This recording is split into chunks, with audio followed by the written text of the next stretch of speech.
For our closing session today, we're going to meet a seasoned entrepreneur who made the jump into the public sector. She's going to offer perspective on the future of Silicon Valley and other innovation hubs. She'll talk about the collaboration between the public and private sectors, and she'll consider what it really takes to succeed in these industries today.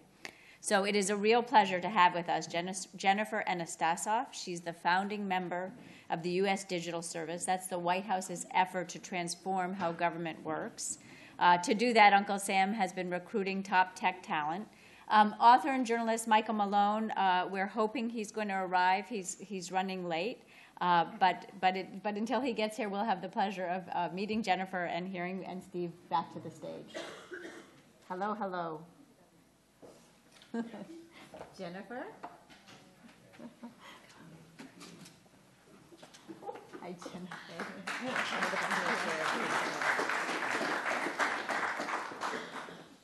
Thank you very much. You know, guys, I tried to put on shorts, sandals, and a Berkeley hat, and I have really tacky flip-flops. Is this working? And there was somebody, I found this kind of private place near the copy machine to do that, and somebody was standing there who was not in the know, and there was just no way to change clothes there. So my apologies. In any case, Jennifer, thank you so much for joining us. Oh, absolutely. I had hoped, Mike's in traffic, and I know traffic is part of getting over here from the other side of the bay. But I had hoped to have, in a way, a discussion with both of you. Yeah. Mike sort of talking about, when he wrote his recent book on the Intel trio and the early days of Silicon Valley and the transistor. I remember in the old days I had a kind of lunch with people in David Packard's old home, which is up in the hills of Palo Alto, still has orange groves up there. The Packard Foundation has it. And we brought people who were very new and not public yet, like Larry Page and Sergey Brin and others, to these roundtables we would do. Evan Williams, who had created Blogger. And so it was the crowd you are out looking at now to help cultivate. But in those old days, there was a government dimension. There was a national security priority that was felt in a lot of the advanced research that was going on at that time. And now you're back with the U.S. Digital Service looking for the best and brightest and trying to convince them to come into government for a year. So I sort of saw this as the perfect nexus. So tell us what you're doing. Yeah. And I know that you're out trying to make the government smarter. How's that going? Well, so you guys may have heard of healthcare.gov. Yeah. That happened. Yeah. Yeah.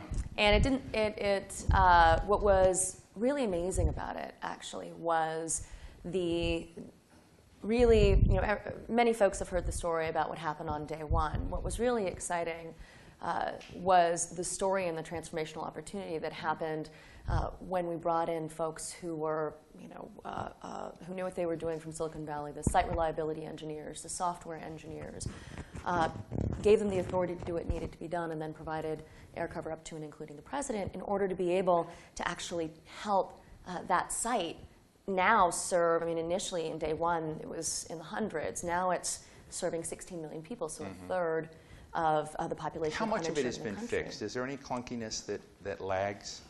Yes. I know we may not be writing about it in the media, but yeah. I have relatives that have gone through the exchanges, and some say they still have nightmares because of that website. Yeah, I mean, so look, there's still clunkiness, and I love talking to engineers because the engineers will always say, well, we've got to do this, we've got to make it better. And it's moved to a point where it's much less clunky than it was. But the idea is that our goal, much less clunky? I mean, I think Hillary Clinton, much less clunky in 2016. I think our goal is to make government better for the people. I mean, technology is the tool. And we're just finding the folks who really have a strong understanding of how to help utilize technology to make it better for the people. And so what does that mean, right? So what's been really exciting about this is actually in talking to folks from the Valley, I mean, we've been able to pull in, I have to say, like, startups would kill to have the talent that we have now. The third engineer from Amazon, the sort of 15th engineer. We can lots of engineers from Amazon, engineers from Amazon, from Google. So you're basically hiring people who can take a break, who can take a vacation, who aren't necessarily needed online now? No, I wouldn't say that. I mean, I think that there are definitely some folks who have actually been able to take a moment. Right. But there are people who have made some real sacrifices. The pitch is, look, it's not the money that you're used to. It's not the technology that you're used to by any means. I could pull up my BlackBerry. Yeah. It's not the technology that you're used to by any means, but you could help make sure that our veterans actually get access to the disability insurance, which they haven't been able to, the disability benefits, which they haven't been able to for a very long time. You could actually help make a veteran get access to health care, which they sometimes haven't been able to get access to in the way that they need to. Can you compete on pay? No, we cannot compete on pay. But that's not the reason why people come. I mean, honestly, this is really hard work.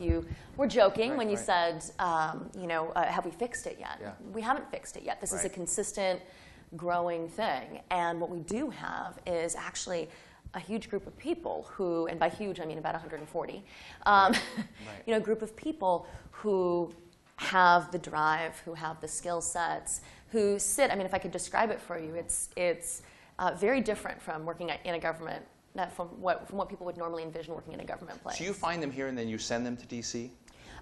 Yes. So we find folks who are in the Why valley. not just have them work out here in pods, googly-like pods, and leave them out on the West Coast? Yeah, I mean, if we were there, that would be great, right? If we were at that stage of workflow and process. I mean, this is a people process culture transformation, and what's really exciting is we are bringing in people from the outside, but we also, what's been really exciting is they're identifying people within government that actually have that are amazing themselves, but maybe they've been screaming up for a while, but folks haven't been able to hear them.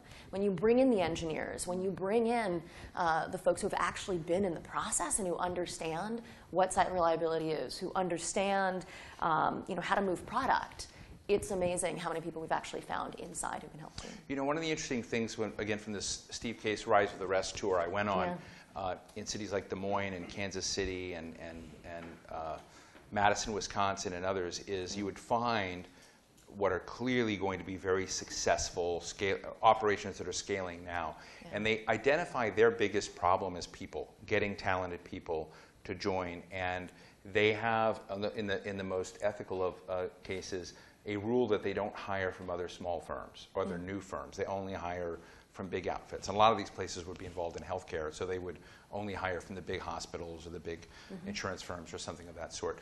So did you have that kind of rule too, or are you willing to just take, basically hijack anyone? I think hijack, I have to say, it's a certain kind of person who's ready to go and be an early adopter for this. This is going to appeal to. Recruit. Yes. And we don't convince, I have to say, we don't convince folks to do this, right? Because the deal is what has convinced them is that there are a few different data points that show it is possible to make change in government with your skill sets right now. And that is what's convincing. People have wanted to make a huge difference, right? People have wanted to be able to utilize their skills, but it's that's convincing. Lisa Lambert just had, she said them eloquently, but they were bold words that the government is essentially operating on fumes from the past in terms of its technological capacity for protecting itself from things like we just saw from China and cyber hacking or alleged cyber hacking from China.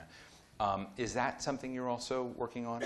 Is to look at that kind of broad vulnerability of the whole system to intruders and nefarious hackers? I mean, I think that the administration, we take it very, very seriously, and the administration is probably going to be doing we expect an administration-wide response on that one. Right. One of the other things is, we're looking at today is this kind of broad question of large firms partnering with small firms, partnering with universities, and that the scale and speed and nimbleness that can sometimes be achieved in large firms. I was going to ask Mike Malone about this as well, is to what degree can government learn from a Siemens or an Intel or others out there that's different than a technical skill and more of a systems integration skill to looking at how you basically float great ideas that you find out in the field and give them scale and opportunity? I mean, there's a huge amount to learn, right? And the interesting thing and the difference between the big businesses and government is that government doesn't choose its customers in a lot of ways. We're serving some of the most vulnerable populations. And so what's exciting and new and a place to innovate is figuring out how do we take some of these learnings and actually apply it in a slightly different system, right? Pretty different system. What's the hardest thing of your job each day? The hardest thing every day I honestly can't think. It's figuring out who are, it's figuring out how to stop, because we have this moment where we have a president who is deeply, personally, and viscerally committed to bringing better technology into government and utilizing that in order to be able to serve people. So we have this moment. And do you think the U.S. Digital Service will survive President Obama? You know, who knows, right? Yes, right? That's why we're here.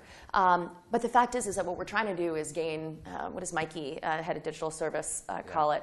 Escape velocity. Right. Right? We have this moment where if we get enough data points, enough proof that actually by utilizing technology, utilizing the most modern technology, that by utilizing processes and procedures that maybe folks have used out here for some time, that it works and that it helps us serve people better, then we have a huge opportunity. And you know, once we hit a certain point where we're doing good stuff all the time, you know, the hope is it's going to be interesting to see how it goes. I'm going to go to the audience in a minute. But when I think about, you know, I mentioned the New America Foundation earlier, of which I was a co-founder. The idea behind New America was to make Silicon Valley like bets on people who had ideas that would break through the gridlock of Washington. So we would, you know, try to put some money, try to create opportunity, sounding boards and whatnot for people to sort of jump ahead of debates. I think New America is still a great organization, but it's become a lot more risk averse than it used to be, a lot more blended in with government than it used to be, all of which I think are negatives. And I'm interested in whether or not what you're trying to do is really doable in the end. Because if you're in the West Coast and you go to a dinner party, that dinner party could very quickly, you know, become a lot of technologists talking about the end of death.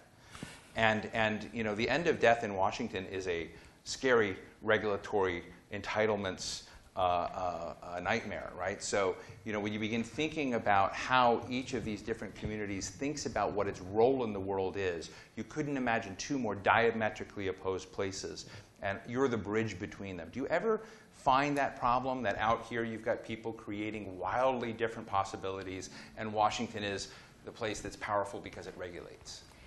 You know, I would push a little bit on that, because what I found is... You can push a lot. A lot, yeah. I mean, but what I found is that there are a very large number of people in the Valley, more than I've seen in the past 15 years, 20 years, of working to help people in the private sector move into social change.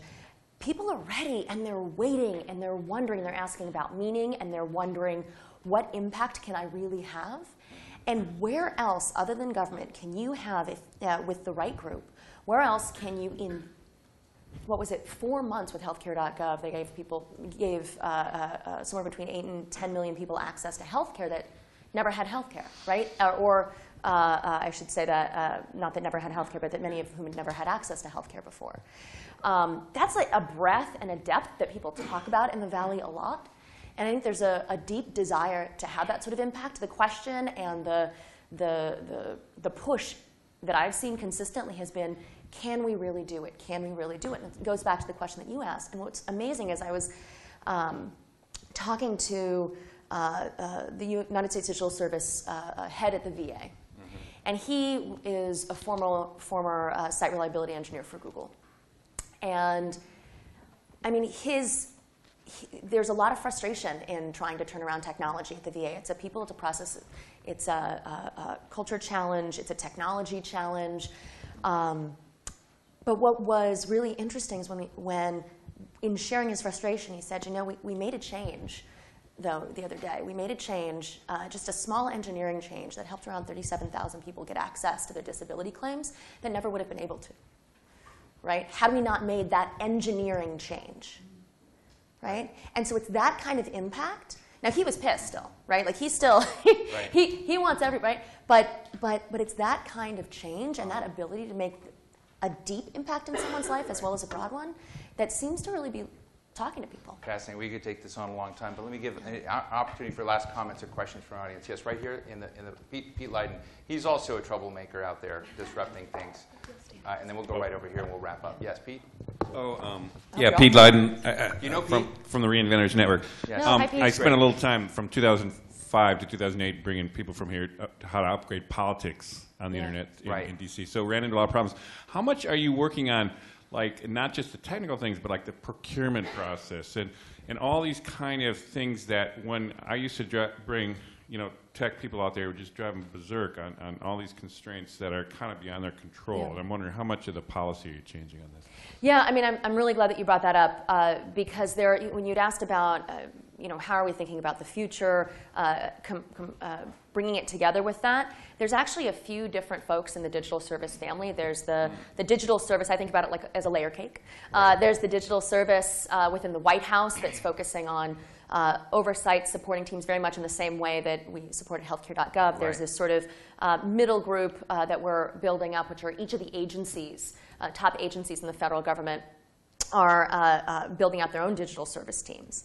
And kind of the foundational layer is exactly what you were referring to, Pete, is a group called 18F within the General Services Administration. And they just came out, I think it was today, at least it looked like it on Facebook, with a list that they've been working on.